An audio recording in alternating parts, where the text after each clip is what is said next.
So just moving to postal voting, there's been a lot of discussion lately, and I know that back in 2007, you conducted a study on whether voting by mail increased voter participation in California, and you actually found it had the opposite effect for general elections. So why, at that time, why do you think that this was the case?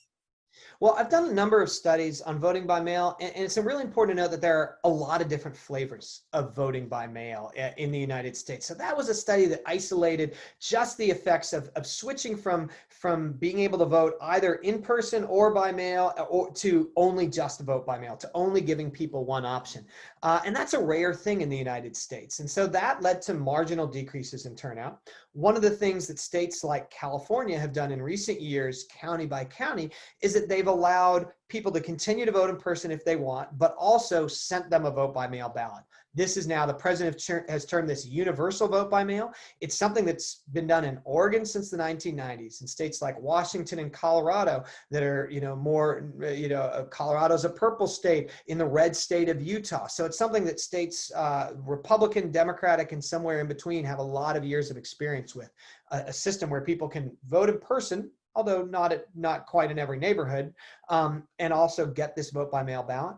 And what we've seen from a number of studies in Washington, in Colorado, and the studies that I've done in California, is that has a marginal increase on turnout. We're talking about 1 to 2 percentage points, but it seems to help all voters, both young voters as well as old voters, members of racial and ethnic minorities that often have low turnout rates, as well as white voters. So we have a good track record with these methods of voting. And before COVID, we have a good record to show that they had no partisan effects, that Democrats used them just as much as Republicans, and that they led to modest increases in turnout for just about all types of voters. Then things got controversial. Well, exactly. So I know that you've started a new study, to see what people's preferences are in a COVID environment. Can you tell us a little bit about what you found so far?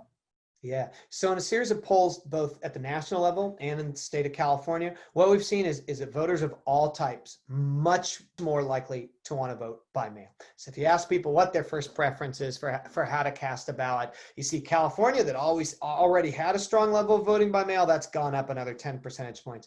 You see nationally, where about a quarter of people voted by mail, now about 40% of people say that's how I want to cast a ballot.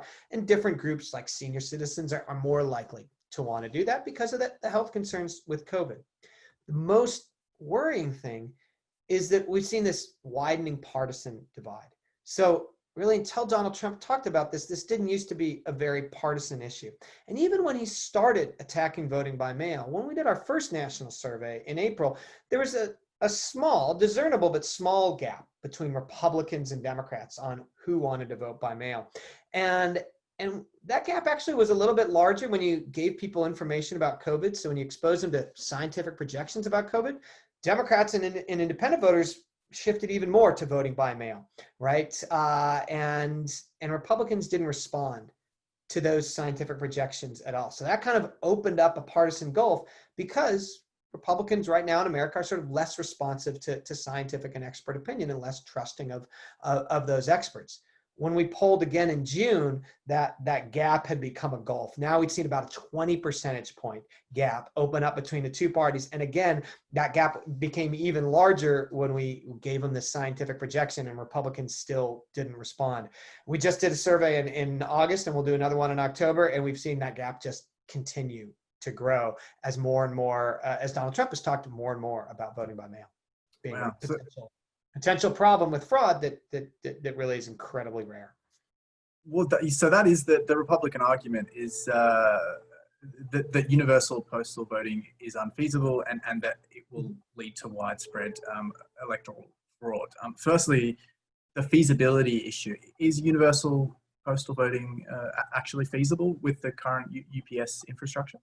Absolutely, and it's been tried many times, right? We have like almost 30 years of experience in some states doing this, where candidates get where every voter who's registered and active gets sent a ballot, and then they have opportunities to then vote in person and not have two opportunities to vote if they want. So there are lots of protections, there are lots of safeguards built into the system, and there's a long track record. And fraud overall in the United States is vanishingly rare. Like, so, you see different studies that have shown it's 0.00066% of the votes cast. There was one prominent example in a congressional campaign, or a Republican congressional campaign in North Carolina, what committed fraud, but was caught because there are all these safeguards of checking your signature, we have smart codes on all of these ballots. And importantly, that was not a universal vote by mail state. So that was one where you choose to vote by mail, just like the president has chosen to vote by mail in recent elections in Florida. So this link between fraud and universal voting by mail, or the sense that it can happen, there's no evidence of that. That's why really Donald Trump and his attorney general are really kind of on their own in pushing for this. You see a lot of Republican officials in many states adopting voting by mail because voters demand it as a safe way to cast a ballot during a pandemic that's unfortunately still raging in the United States.